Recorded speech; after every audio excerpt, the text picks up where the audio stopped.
Welcome back viewers. میں نے آپ کو بتایا تھا کہ آج کے جو ہمارے گیسٹ ہیں ڈاکٹر فاروق ستار صاحب بہت ہی ہمارے سینئر سیاسی رہنما ہیں اور ان سے بڑی مزے کی باتیں سننے کو مل رہی ہیں. تو چلتے ہیں ہم اپنے باقی باتوں کی طرف.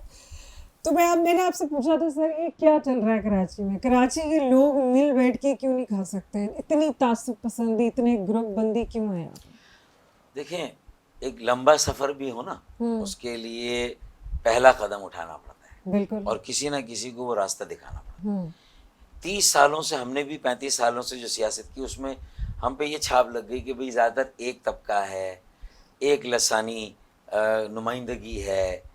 تو اسی لیے میں نے یہ سوچا ہے کہ سب کو موقع، پھر ہم نے متحدہ بھی بنائی، اس میں ہر زبان بولنے والے بھی آئے، لیکن پوری طرح سے ہم کامیاب نہیں ہوئے. کچھ غلطیاں ہم نے بھی کی، کچھ ہمارے خلاف بھی سازش تھی کہ نہیں بھائی سب کو اکٹھا نہ ہونے دو، یہ تقسیم رہیں گے، لڑیں گے تو ہماری دکان چلتی رہے گی. سیکھتے بندہ غلطیاں کرتا ہے. اچھا، اب جب سیکھنے کے اس عمل پہ یہاں پہنچے ہیں تو اسی لیے میں نے کہا کہ اگر ایم کیو ایم کے نام کو بھی، اگر یہ میری سوچ ہے، ایک طرف رکھ کے کراچی کو اون کرنے کی بات ہے اور حق پرست ایک موومنٹ بنا کے سب کو دعوت دی جائے، تو مجھے پی ٹی آئی کے بچے آ کر کہتے ہیں فاروق بھائی یہ کام کریں، اچھا میئر دیں آپ کراچی کو، ہم آپ کے ساتھ ہیں. ہم صوبائی اور قومی الیکشن میں شاید بلے کو پھر ووٹ دے دیں گے، لیکن ہم کراچی کے معاملے میں آپ پہ اعتماد کرتے ہیں، بھروسہ کرتے ہیں، آپ لیڈ لیں.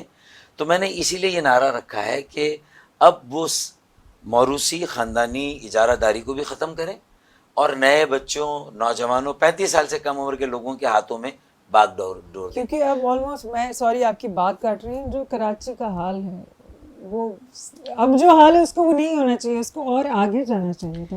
کراچی 40 سال پیچھے کیوں چلا؟ دیکھیں، اسی لیے پہلے صرف لاہور کے لوگ شاید زیادہ لاہور کے بارے میں سوچتے ہیں، بالکل، اور اوور آل پاکستان کے لیے. لیکن اب وہ بھی سب کنسرنڈ ہے. پشاور، کوئٹہ، جو یہ ملک کی معاشی ترقی میں جو یہ بڑا بریک لگ گیا ہے، وہ سمجھتے ہیں کہ ایکسیلیٹر پہ کراچی ہی پاؤں رکھے گا تو یہ گاڑی اوپر جائے گی. کیونکہ مین انڈسٹریز اور یہاں پر دیکھیں پنجابی، پختون، سندھی، بلوچ، ہزارے وال، کشمیری، گلگتی، بلتی، ہر زبان بولنے والا پاکستانی ہر علاقے پر.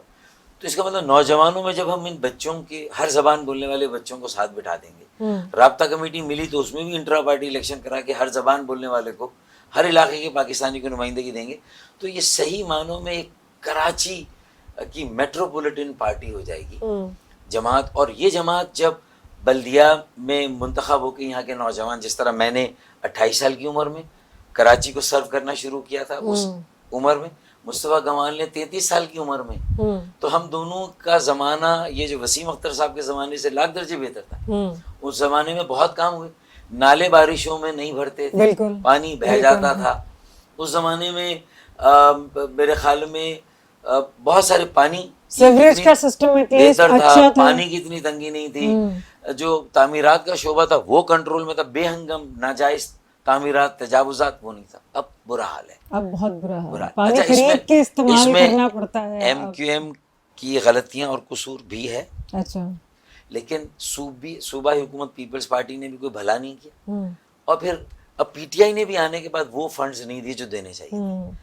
اچھا، اس کے بہت سارے حل تھے، لیکن ہوا کیا، دیکھیں اب کراچی میں جو یہ سیاسی جماعتیں ہیں ایم کیو ایم، اس میں اگر زیادہ اردو بولنے والے فرض کر لیں، پیپلز پارٹی میں سندھی اور بلوچی زبان بولنے والے، اور پی ٹی آئی میں اردو بولنے والے بھی اچھے خاصے ہیں، لیکن پختون بھی اچھے خاصے ماشاءاللہ جو اے این پی میں تھے اب یہاں ہیں.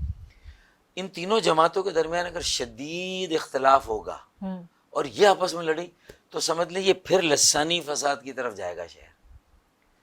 اسی سے بچانے کے لیے ان تینوں جماعتوں کے یوتھ کو میں نے کہا ہے اور باقی جماعتوں کہ بھائی پہلے تم سب مل کے آپس میں ہم سب کے ہاتھوں میں سے گیم لے لو اور تم لوگ کراچی کو اون کر لو، تاکہ ہم بھی تمہیں اپنے سیاسی مفاد کے لیے آپس میں نہ لڑا سکیں. کیونکہ اب آپ میں نے کوشن کر دیا ان بچوں کو کہ کہیں ہم اپنے مفاد کے لیے تمہیں پی ٹی آئی سے لڑا دیں، تمہاری لڑائی تو وہاں کے پختون بھائیوں سے ہو جائے گی، پیپلز پارٹی سے لڑا دیں تو وہاں بلوچ و سندھی بھائی ہیں.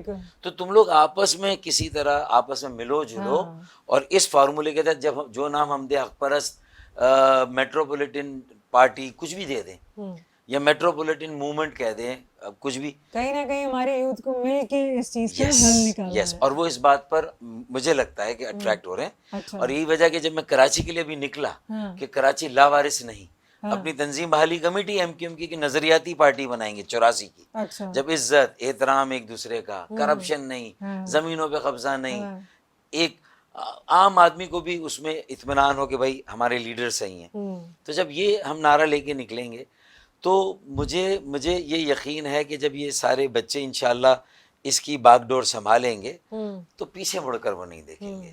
اور کراچی سے جب اس بات کی ابتدا ہوگی, سالانہ 300 ارب روپے کراچی کو ملے, 3000 ارب کا ٹیکس دیتا ہے, 10% of VAT Karachi gives to Islamabad and province. تو آپ یقین مانیں 5 سال میں کراچی کا بھی نقشہ بدل جائے گا, اور کراچی پورے پاکستان کے لیے ایک ایسی اپرچونٹی کریٹ کرے گا کہ صرف کراچی 21ویں نہیں, پاکستان پورا خطہ اور ریجن 22ویں صدی میں جائے گا انشاءاللہ. ٹیک اٹ فرام می, یہ ہوگا انشاءاللہ. اللہ کرے جو آپ سوچ رہے ہیں, ہماری جو ینگ جنریشن ہے وہ آپ کے خیالات کو اسی طرح آگے لے کر چلے. اسی کے ساتھ ہم چلتے ہیں, ذرا آپ نے بہت زیادہ جیسے کہتے ہیں نا ہیوی ڈوز دے دیا, ہم ذرا شو کو نارملائز کر لیں, تھوڑا ہم نارمل لائف کی طرف آتے ہیں آپ کی. آپ مجھے یہ بتائیں آپ کی اسٹڈیز کہاں سے آپ نے کمپلیٹ کی؟ پرائمری اسکول میرا تھا فضل الرحمان پرائمری, اردو بازار ہے, بہت مشہور بازار ہے کراچی کا, کراچی کے ڈاؤن ٹاؤن میں ایم ایچ جناح روڈ کے پاس. تو وہاں سے کی, پھر میٹرک کیا BVS پارسی اسکول, وہ زیادہ انگلش میڈیم تھا. اچھا. تو وہاں سے میٹرک کیا اور اچھے نمبروں سے کیا. پھر نیشنل کالج سے انٹرمیڈیٹ کیا, 1 نمبر سے میڈیکل کالج میں ایڈمیشن نہیں ملا, کوٹا سسٹم بیچ میں. آپ میڈیکل کالج میں جانا چاہتے تھے؟ ہاں. اچھا, آپ ڈاکٹر بننا چاہتا تھا بس. تو اس کے لیے ڈاکٹر سے اچانک سیاست کی طرف, وہ بھی بتا دوں. تو ڈاکٹر بننے کے لیے پھر ریپیٹ کیے 10 پرچے. اچھا. تو 1 نمبر سے کراچی میں داخلہ رہ گیا, وہ پھر حیدرآباد میں ملا. اچھا, اس داخلے میں پتہ یہ چلا کہ سندھ واحد صوبہ جہاں کوٹا ہے, دہی سندھ, شہری سندھ.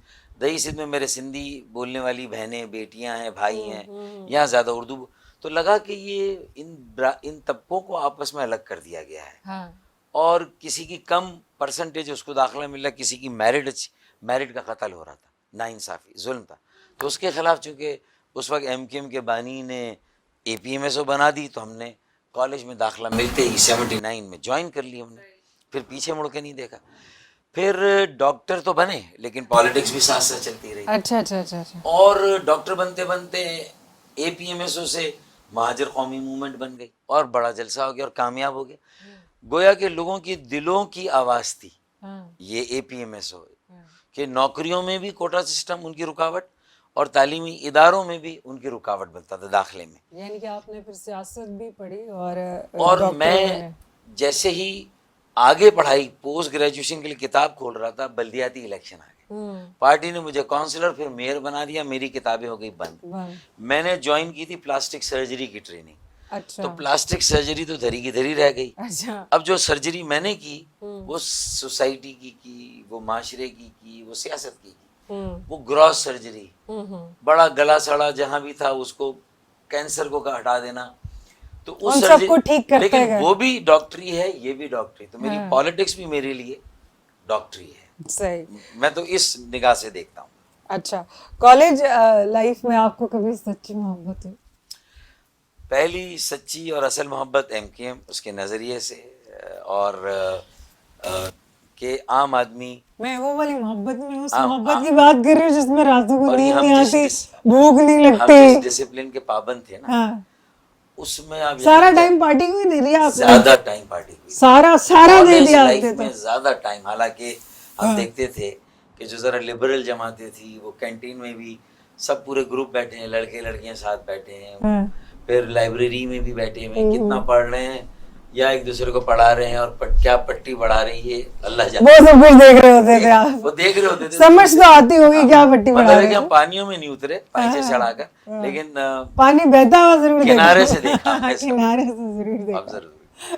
چلے یہ بتائیں, شادی آپ نے پسند سے کی, لو میرج تھی یا ارینج میرج تھی؟ ہاں, یہ قصہ آپ کہہ سکتے ہیں کہ جو میری 2 شادیاں ہیں. اچھا, آپ پہلی والی کو بتائیں گے دوسری والی کو بتائیں گے؟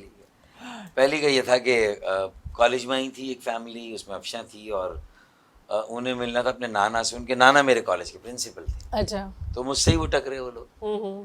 تو میں نے کہا کہ بھائی اگر وہ اتنی اچھی فیملی ہے اور یہ آئے اپنے نانا سے ملنے تو مجھے بھی انہیں اپنا نانا بنانا چاہیے. میرا ذہن میں اسی وقت خیال آ گیا تھا. اچھا. تو میں نے پوچھا ان سے کہ بھائی کوئی کانٹیکٹ نمبر ہے. میں لے گیا, نانا سے تو ملوا دیا, لیکن میں نے کہا میں نانا کا اچھا طالب علم ہوں, تو کبھی طالب علم سے بھی ملنے آئے. تو ان کی امی آتی رہی. اچھا. ان کو میں بہت پسند آیا تھا. یعنی کہ وہ آپ کو لو ایٹ فرسٹ سائٹ ہوا تھا, وہ جسے کہتے ہیں کہ ہاں, اور ان کی امی نے مجھے شاید پہلی نظر میں دیکھ کے کہا تھا کہ اچھا لڑکا ہے. ہاں, پہلی نظر کا پیار. اب دوسرا پیار کب ہوا آپ اب کو؟ انہوں نے جب چونکہ فون غلط دیا, ایڈریس غلط دیا, تو میں کچھ عرصے تو ڈھونڈتا رہا لیکن نہیں ملا.